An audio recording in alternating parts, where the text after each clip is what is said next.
Ceritakan apa yang ingin diceritakan. Awal mulanya dulu itu ada anak KKN di suatu desa, dan itu saya juga sebagai, bisa dibilangnya kayak ikut membantu mereka lah untuk mengikuti kegiatan mereka di desa tersebut. Itu saya dan juga teman-teman bantu-bantu. Untuk tempatnya itu pas di depan rumah saya. Lah, depan rumah saya itu belakang dari rumah tersebut. Tapi depan rumahnya itu di gang sebelah gitu, Mas. Otomatis RT-nya kan ikut sebelah. Itu kalau nggak salah dari universitas adalah, pokoknya nggak perlu saya sebutkan juga kan. Ya. Nanti gitulah. Kira-kira tahun berapa ya? Perkiraan sebelum Covid.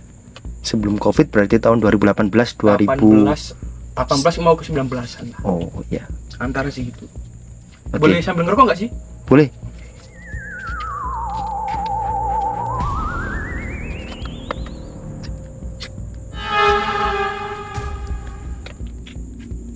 Ya, lanjut. Gimana awal mulanya gimana? Awal mulanya sih kayak mereka kesini dulu ya. Kesini seperti biasa, kayak melakukan program kerja mereka di sini, membantu warga dan lain-lain. Itu satu rumah itu laki perempuan atau dipisah? Dipisah. Oh, dipisah. Kalau untuk cewek itu di tempatnya itu, tapi untuk cowok di tempat lain. Oh, itu berarti khusus standby-nya si cewek ya? Cewek. Kira-kira ada berapa orang, Bang? Perkiraan ada sekitar 8 orangan cewek. 8 mahasiswi ya? Mahasiswi. Oke. Tapi untuk dapur mereka dan lain kegiatan di situ tetap. Berarti itu jadi begini. Berarti itu rumah warga setempat yang kebetulan kosong gitu ya? Ya emang jarang ditempati sama pemilik rumah. Oh, gitu. Oke. Terus kejadian horornya itu dimulai dari mana? Nah ini, pertama dari pihak anak KKN itu nggak mau terbuka ke kita juga. Bahwasanya kayak ada kejanggalan atau hal bisnis di tempat tersebut. Mereka dari awal berusaha bungkam, berusaha berpikir positif lah. Iya. Nggak mau berpikir yang aneh-aneh kan. Iya. Posisinya juga di tempat orang gitu ya? Iya benar sekali. Kan nggak enak juga. Itu senjang 2 minggu mereka udah di sini, itu mulai ada kayak mereka mulai kayak terbuka gitu, bercerita tentang mereka di situ tuh seperti apa gitu. Sampai pada hari puncaknya ini, itu awalnya ada salah satu teman dari cewek-cewek tersebut itu yang katanya mereka itu disembunyikan oleh sosok perempuan. Sosok perempuannya saya juga nggak tahu kan namanya. Di rumah itu? Ya. Di rumah singgah itu ya? Di rumah singgah itu. Terus?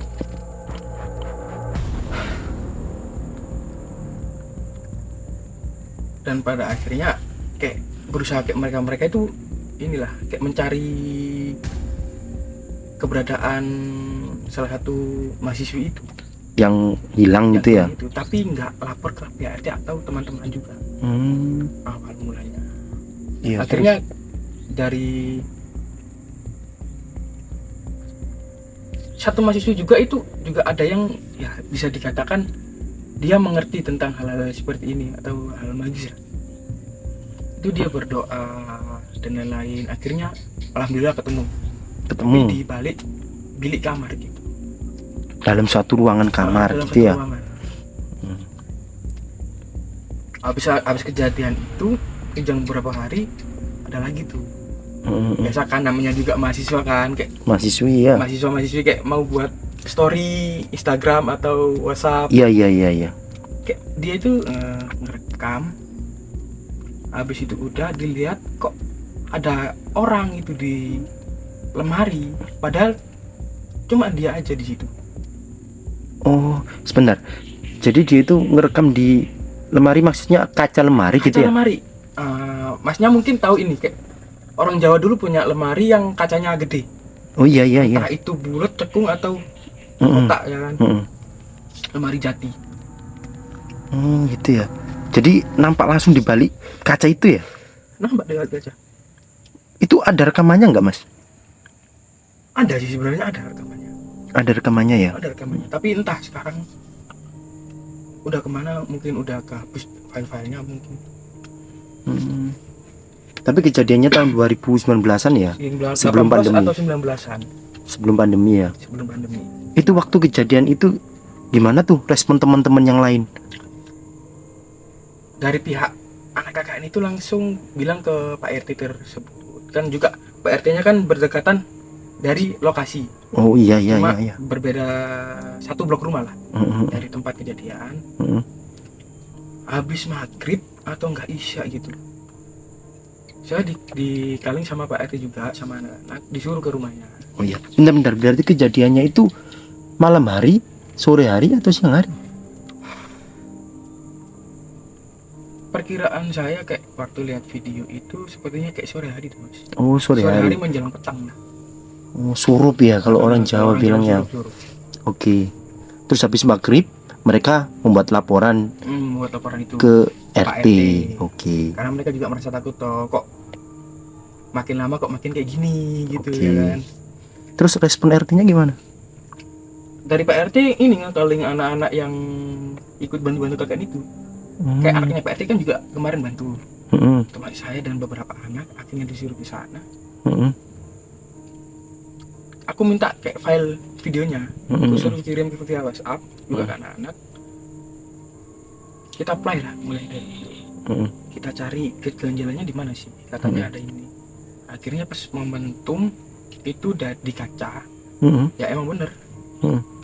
Kayak ada yang awal itu kayak ada sosok hitam gede Mas. Mungkin ya bisa dibilang kalau orang-orang menyebutnya kayak entah genderuwo atau apalah ya kan, saya juga nggak tahu. Bentuknya gede gitu ya? Gede, tapi itu cuma setengah badan lah. Perkiraan setengah badan, terus di bawahnya kayak ada cewek juga. Nah cewek tersebut itu rambutnya panjang Mas. Jadi kayak ada dua gitu. Iya.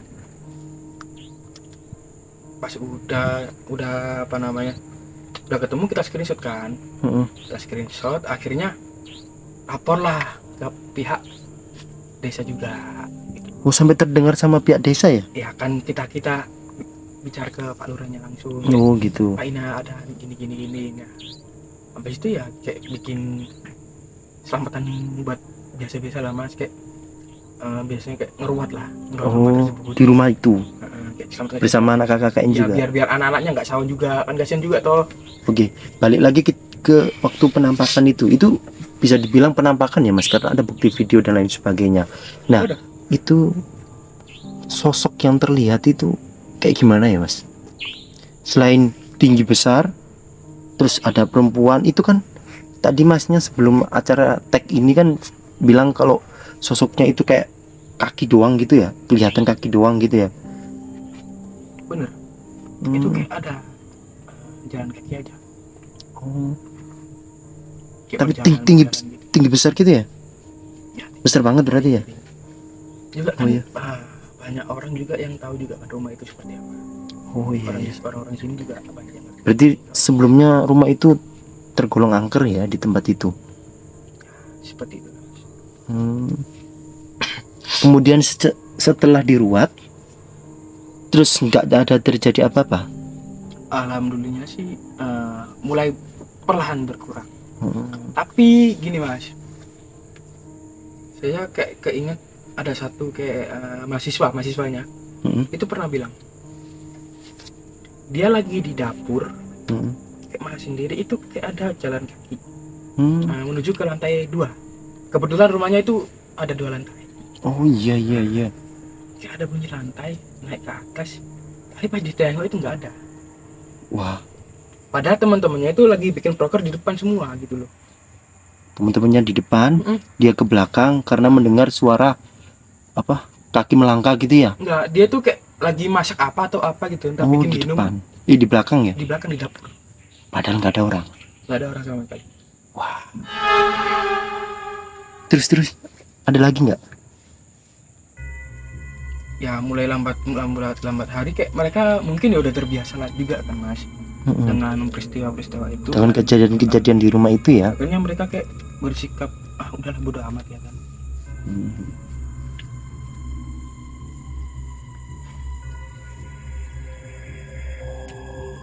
Ya mungkin cukup itu dulu ya Mas untuk cerita saya Tentang KKN ya tentang di rumah KKN, angker di gitu rumah ya. angker itu. Next part aku akan bercerita tentang sesuatu lagi lah di sini. Oke Mas. Saya sebutnya apa nih? Mas siapa? Mas ini aja, Mas Dan aja. Mas Dan. Oke Mas Dan, terima kasih ya atas waktunya.